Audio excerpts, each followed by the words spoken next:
दबंग आवाज।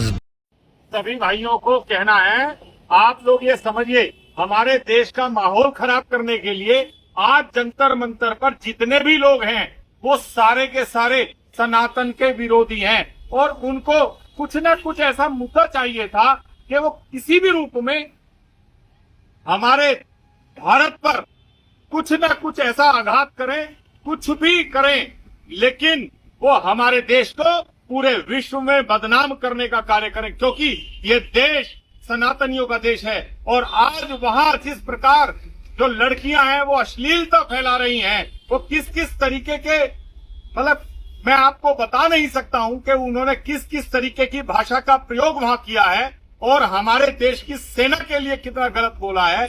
और वो वही लोग हैं, उमर खालिद, शर्जील इमाम और जितने भी हमारे देश के टुकड़े करने चाहते हैं। और पार्टियों में अगर लें, सपा वाले, कांग्रेस वाले और चंद्रशेखर रावण जो नया नया एक पौधा सा अपने आप को पेड़ मानने लगा है, उसकी भी बुद्धि ठीक करने का काम हम लोग, हिंदू रक्षा दल के योद्धा, हमारे देश की छवि हम दुनिया में बदनाम नहीं होने देंगे। पूरी ताकत के साथ उनका विरोध करेंगे। और हिंदू रक्षा दल के जितने भी योद्धा हैं, हम लोग देख रहे थे, हम लोग ये सोच रहे थे कि सरकार कुछ ताकत के साथ ऐसी कार्रवाई करेगी कि हमारे सनातन धर्म पर जिस तरीके से वो चोट पहुंचा रहे हैं, हमारे हनुमान जी के लिए, हमारी सीता माँ के लिए, हमारे राम जी के लिए जो आप शब्द वहां कहे गए हैं, उन जिन्होंने भी ये शब्द बोले हैं वो आज जंतर मंतर पर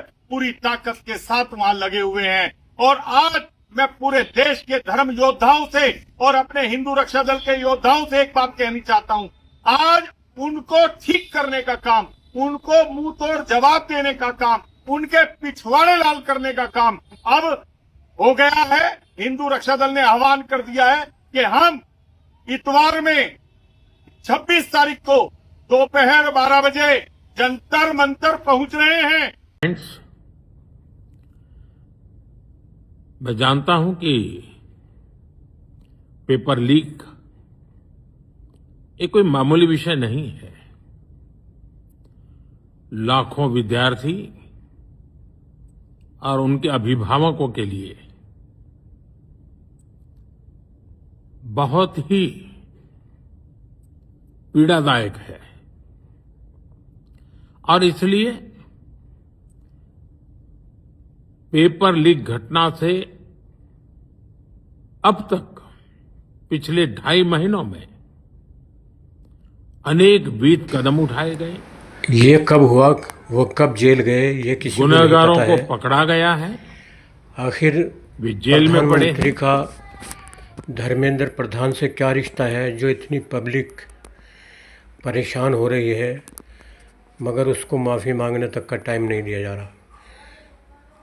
एक प्रधानमंत्री देश के चाहते तो धर्मेंद्र प्रधान से इतनी पब्लिक जो परेशान हो रही है, अगर उनको सोचते कि इनकी परेशानी हो रही है, वहाँ पर मार खा रहे हैं, सर फुड़वा रहे हैं, पुलिस परेशान हो रही है, एक आदमी के लिए इतनी पब्लिक को परेशान करना, क्या ये अच्छी बात है? अगर चाहते प्रधानमंत्री तो धर्मेंद्र प्रधान से इस्तीफ़ा दिलवा सकते थे, मगर नहीं।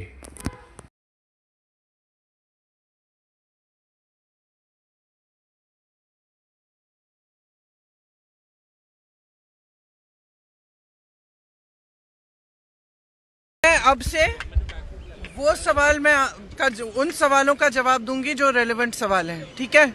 आप इस सरकार के जाल में फंसे हुए हैं। आप हमेशा वही पूछते हैं जो ये सरकार पूछवाना चाहती है, ठीक है? हर बार उनसे पूछिए। उनके मंत्री निकल रहे हैं ना, प्रधानमंत्री जी आए ही नहीं है सदन में। इतनी बड़ी, मतलब इतना बड़ा आंदोलन चल रहा है, पूरा देश का यूथ बाहर है, प्रधानमंत्री जी सदन में नहीं आए हैं और आप मेरे से पूछ रहे हो कि सदन क्यों नहीं चल रहे हैं? मुझसे पूछो कि क्या हो रहा है, स्टूडेंट्स के लिए क्या किया जा रहा है, स्टूडेंट्स के डिमांडों का क्या हो रहा है, ये पूछो ना। ये सारे सवाल पूछो। और ये जो मंत्री आ रहे हैं जा रहे हैं, इनसे पूछो इस्तीफा कब देंगे। आपने पूछा है? मैं जानना चाहती हूँ, आपने पूछा धर्मेंद्र जी से कि वो इस्तीफा कब देंगे? नहीं, आप बता दो, पूछा है कि नहीं? नहीं पूछा ना, आपने पूछा है। आपने पूछा, धर्मेंद्र प्रधान जी से पूछा कि आप इस्तीफा कब दे रहे हैं, पूछा है आपने?